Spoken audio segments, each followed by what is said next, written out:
What's up and good morning, War Report family. It's Friday, February 10th, and we're talking Oklahoma and Texas. They are poised to join the conference early. B. Will joins me this morning to talk about what it's going to cost them on this morning's morning drop. Let's drop it on them.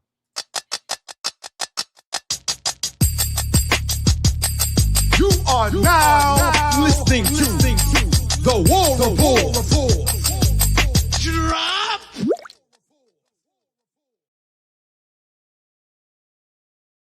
Morning, War Report family. It's your boy Mike G. I'm bringing in my guy B. Will to talk a little conference expansion.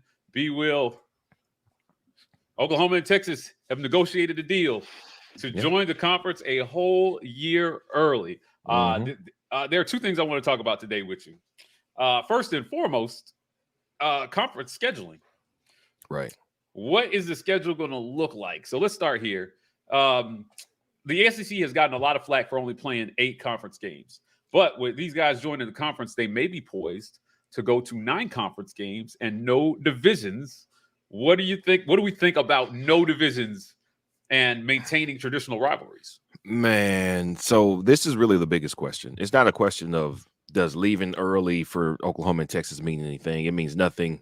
They knew this was on the table. They knew this was coming.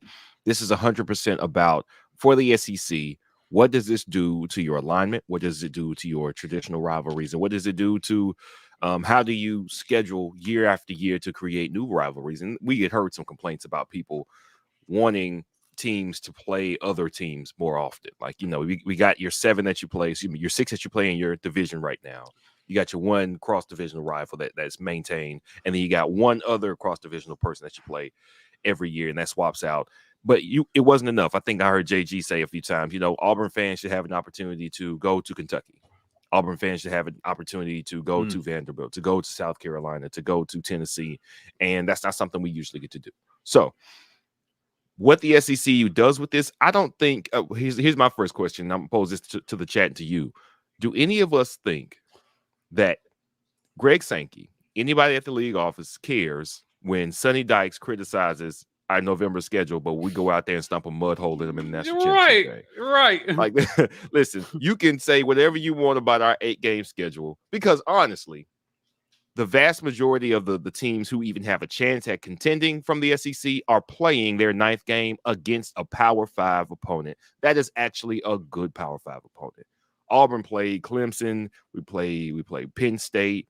We played K-State a few years back. We're going to play somebody good, okay? We're not playing cupcakes for our 9th game. And I tell you what, that Clemson game in 2016, in 2017, that Penn State game in 2021 and 2022, that's harder than whoever the Big 12's 9th game is. Y'all aren't playing people that tough.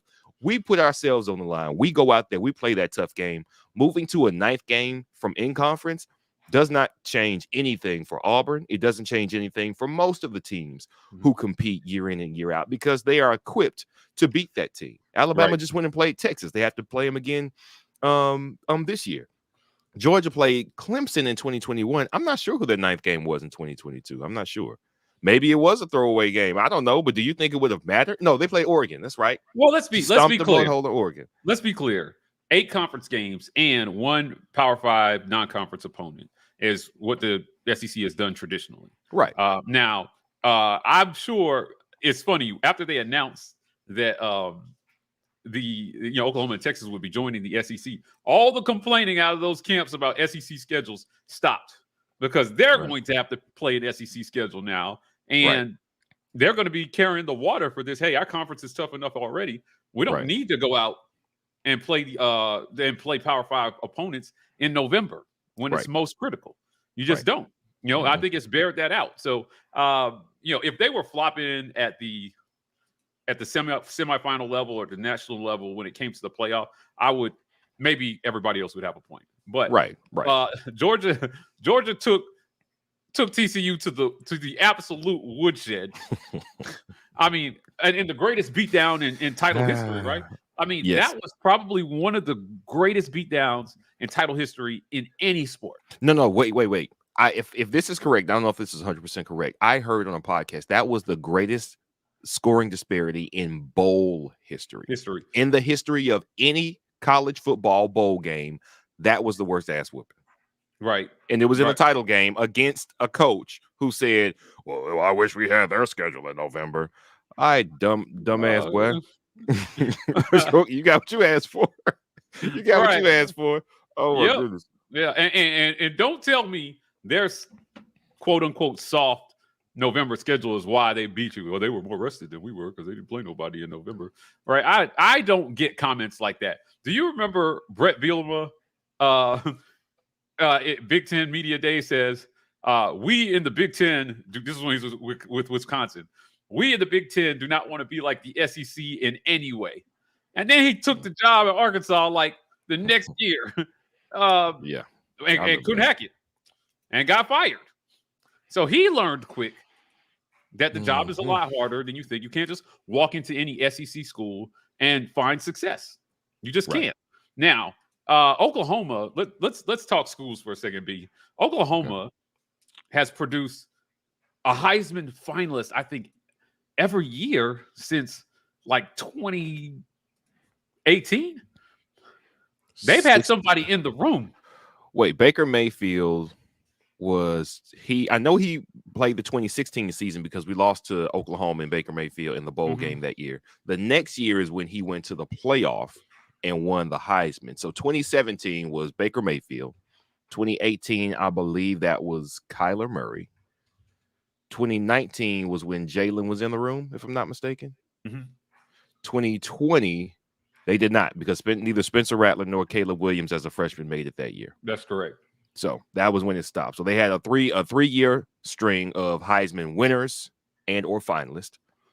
And after that, after 2020, that was the COVID year. 2021, that's when Caleb Williams and Spencer Rattler came back. But neither one of them, again, they didn't know that was Caleb Williams' freshman year, excuse me. But neither Caleb Williams nor Spencer Rattler was in the room. So he had a good string there. But then Lincoln Riley picked it back up once he got to USC, and he got Caleb Williams the Heisman. So, yeah. Yeah, it's interesting for them because I think it only raises the profile of the potential Heisman candidates. Now, let's be clear. Lincoln Riley is no longer at Oklahoma. Right. So the guy who was producing those Heisman candidates isn't there anymore. And Brett Venables, we'll see what he can do in terms of producing Heisman candidates as a defensive guy. Right. Now, let's shift to Texas here for a second. The Longhorns, the Alabama of the Southwest. The we invented football. You should bow to us, even though we haven't really done anything in the last 10 years, 12 years, 13 years. When was 2005? Well, no, I give them making the championship game is a big thing. So 2009 with Colt McCoy, that was the last thing 14 years ago. Right. So they have done nothing in college football. They still get the hype every other year because they're Texas. But how hard is it going to be for Texas now in the SEC, joining the conference at this point? So what can anybody make of Texas? There was we looked at this last year. I think it was the offseason last year going into the season, the blue chip ratio or how many 4 and 5 stars recruits were comprised your recruiting classes, right? And in the top 20, Auburn was in the top 20 for like a 10-year span. I don't know if it was a 10-year span or if it was just a few years. I don't remember exactly. But Texas was like 12 or 13 on that list. Texas had multiple losing seasons in that span. Like Auburn has had disappointing seasons. And then our recruiting got worse over time. So we know why we ended up where we ended up the last 2 years. A coach that didn't fit, poor recruiting. And now we ended up where we ended up. We hit the reset button. We know how that goes. Texas, however, like you had Tom Herman, you had the end of you had what's his name, Charlie Strong, Tom Herman, and now Steve Sarkisian, and you've got they have never recruited poorly. Texas has never recruited poorly. Texas has been for like 10 years or however long it's been since that Colt McCoy national championship appearance. They have been what Auburn has been the last 4 years, which is a mediocre to poor team, but not because we're underfunded. Like that's the problem here. We talk about how big a deal funding makes. Texas has always had the money. They're going out. They're doing the recruiting. They're the richest program in college football. Are they right. not? I think so. So what is the disconnect is they have bad head coaches. They don't have head coaches that can handle the pressure of the job, the boosters who are funding the program, and wrangle in the talent once they get it there.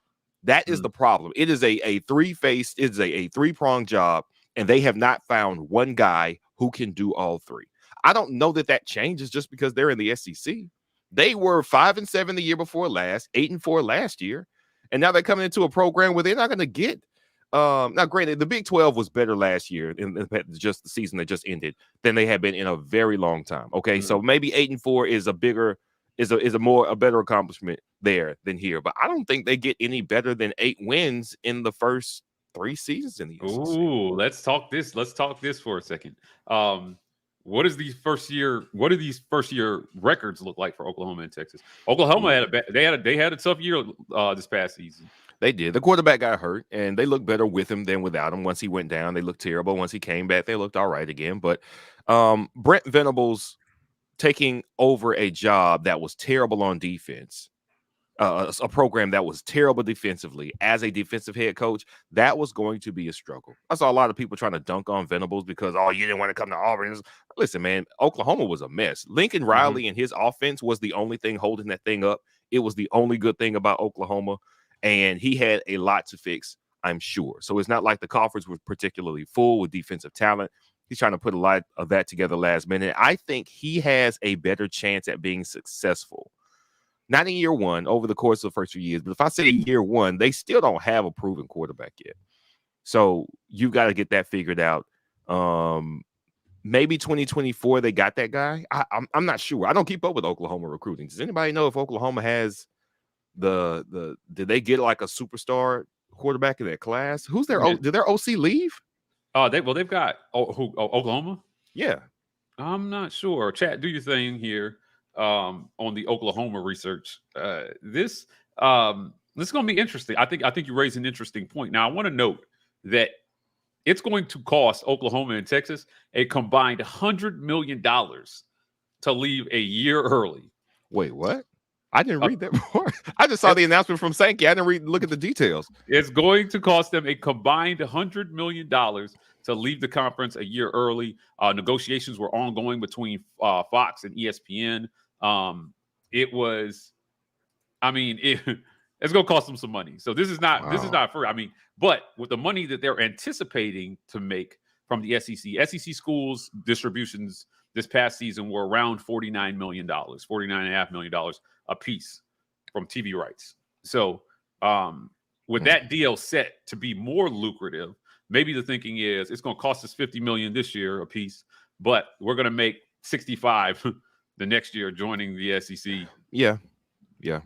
So they'll make some of it back. I see why you do it. I think once the new schools came in, the new schools start in football this 2023 season. Is that correct? The Houston, the Cincinnati, UCF, do they all start this season? I think it's this season. I think it's this season, yeah. So it was going to be weird having all these new guys here like, all right, you guys are here. I guess we'll play in football, and then we're out of here.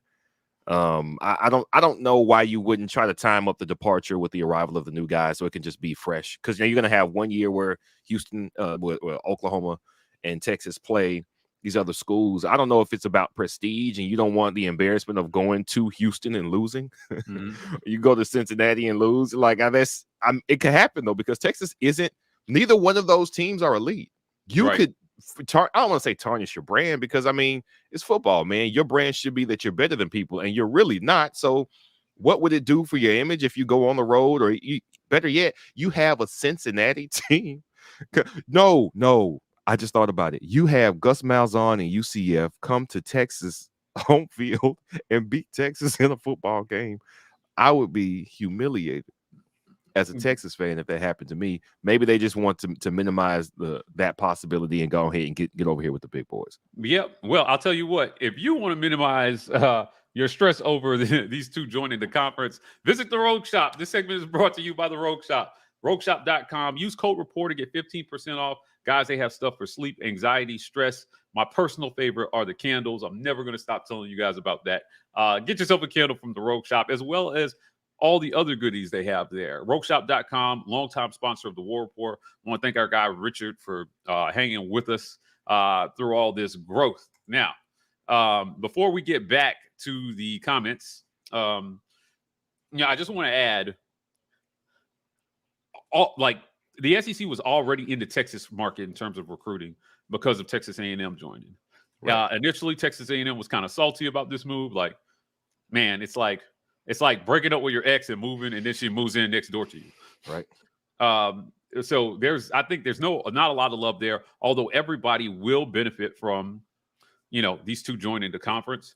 And overall, it strengthens, I think, the position that the SEC has in terms of college football and the perception of scheduling, because now they're going to non-conference games.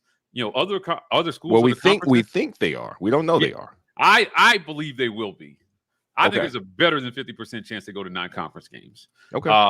And we'll see if they eliminate divisions and go to pods or whatever. I'm not sure if the pod idea is dead, but maintaining traditional rivalries will be something that's important. And we hope that they're able to accomplish that. I want to go to the comments here. I want to thank everybody for joining us. Rob Donaldson starts with, this would be a great time for Auburn to push to be moved to the Eastern Division. Now, I think the 2-division system is toast.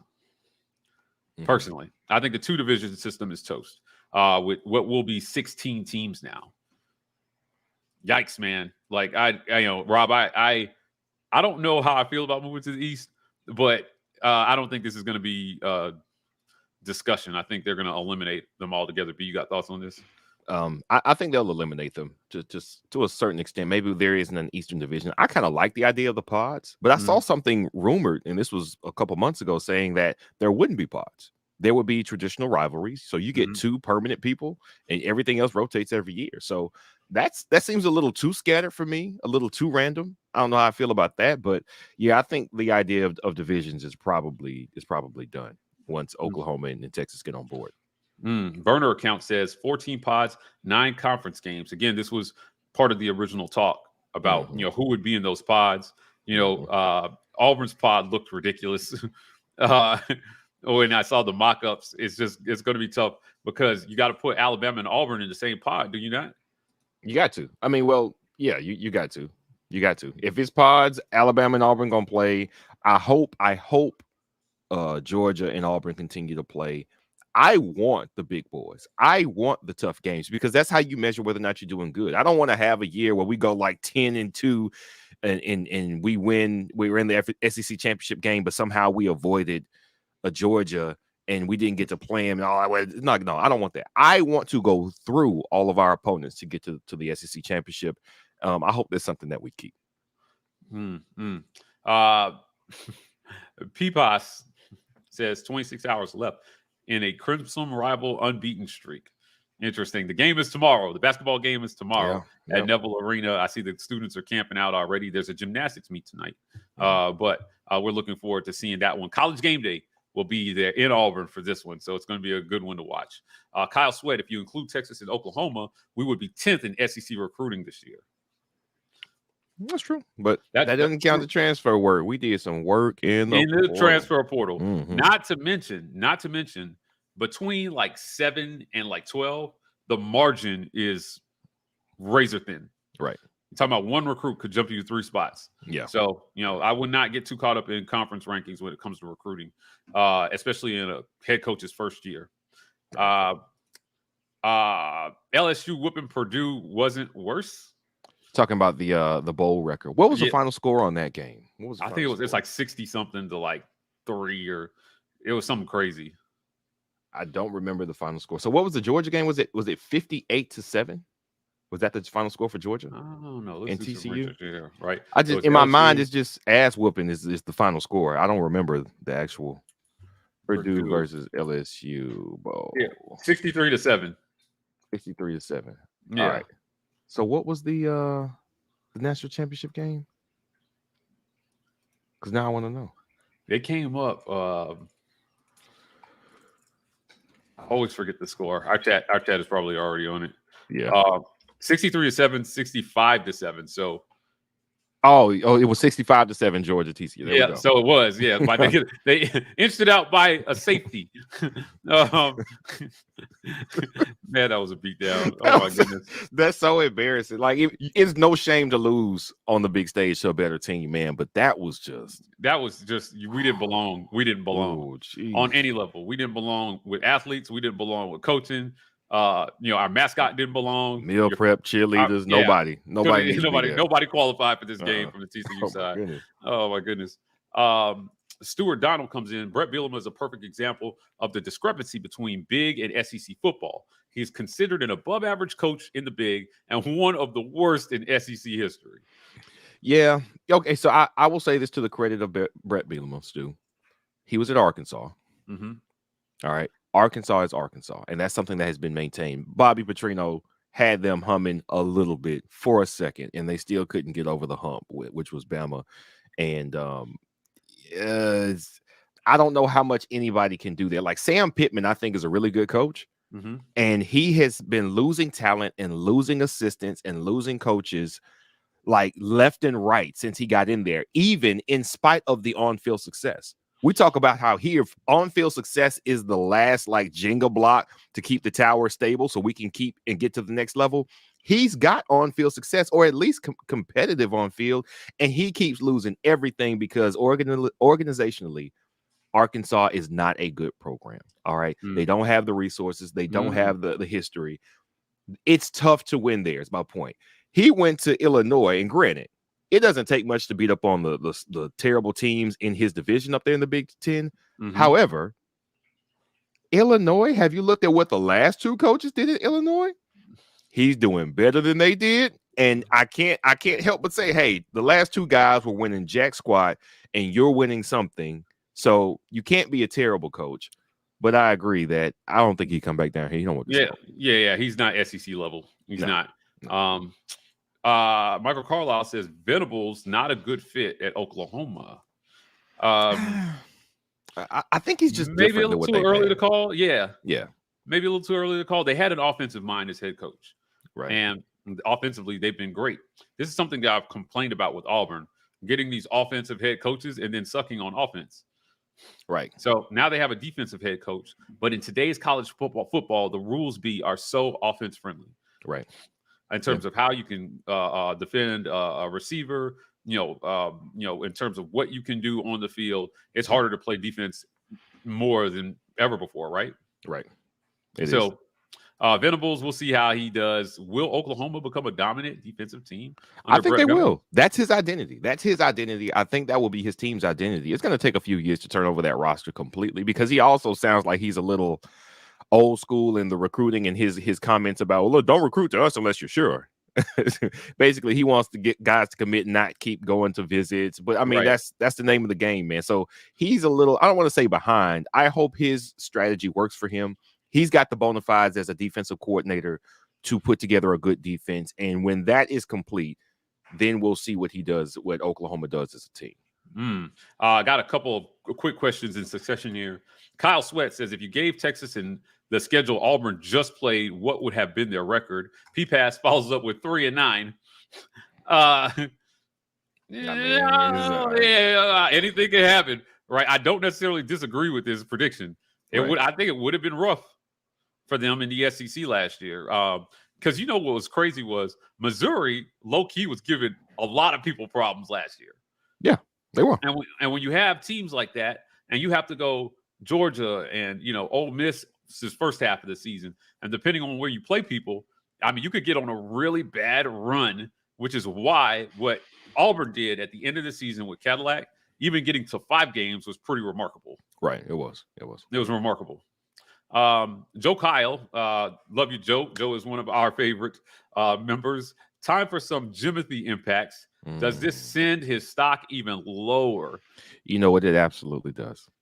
It absolutely does, because though they were in the SEC and they were competitive immediately after they got into the SEC, Texas A&M, it was mostly because of Johnny Manziel. We realized that. They had a singular superstar talent, and he carried them to 2 very good years. I honestly think if Johnny Manziel, that team in 2012, that the one that beat Alabama and then they like blew somebody out in the bowl game. That was one of the cases where this is why we need a playoff. They got going late. All right. They were figuring themselves. I think they lost to LSU early. That was their first conference game as they played LSU and they got beat real bad. And then they start to figure it out. Manziel comes on. By the end of the year, they are playing phenomenal. And they did not get a chance to play for anything significant because they had already lost the games. I think it was LSU in Florida they lost to. They had lost the games that would have allowed them to be in the conference championship. So that's a case where, yeah, you need a playoff. But anyway, this impacts Jimothy in this way. He can lose to Alabama and everybody say, it's Alabama. He could lose to LSU and everybody say, they got all this talent there, LSU. Texas A&M hated Texas so much, they didn't even want them over here. They didn't even want them over here.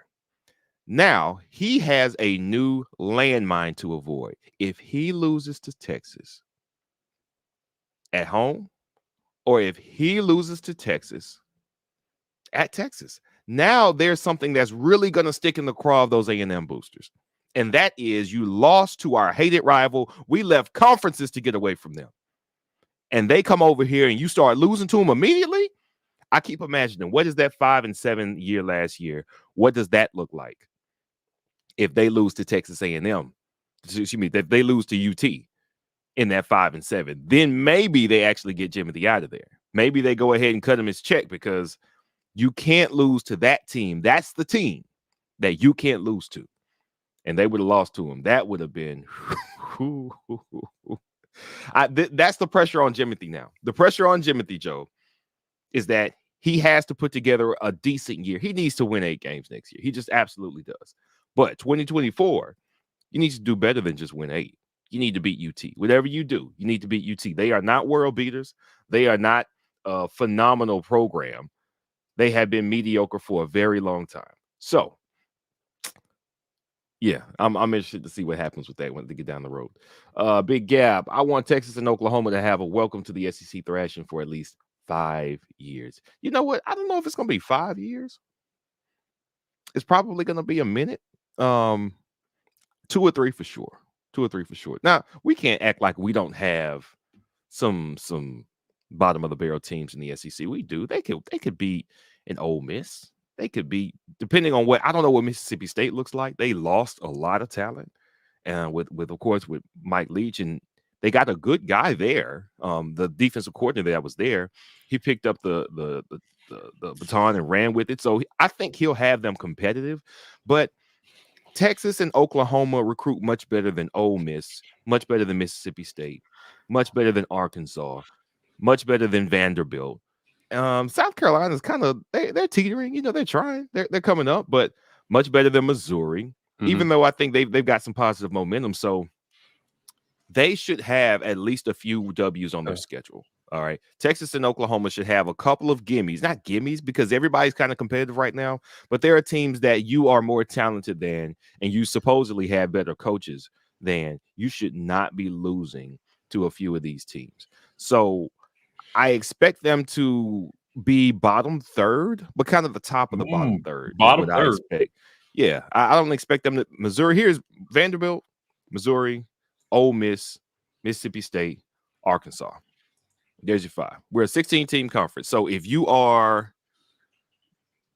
anywhere in that mix, you could be 4th from the bottom, 5th from the bottom, and be bottom third. I think that's completely possible for Oklahoma or Texas in the first 3 years. I think that's possible. Yeah, it's going to be interesting to see where they land. Again, is it a rough introduction to the SEC for these 2 schools? This is going to be an ongoing conversation, I'm sure, here on the War Report. Power went out there for a second. I had to restart. But I want to thank everybody for joining us this morning on the Morning Drop. It's Friday, February 10th. I'm here with my boy, B. Will. We also want to thank the Rogue Shop for sponsoring this segment. RogueShop.com. Use code REPORT for 15% off all your herbal supplement needs. Guys, they have stuff for sleep, anxiety, stress, pain, you name it, they've got it. And they've also got pretty awesome scented candles to burn for any occasion. Valentine's Day is coming. Get your honey a candle from the Rogue Shop. I promise you won't regret it. Anyway, B, we're out. We'll be back at you guys with the next drop on Monday. So until then, War Eagle. War Eagle.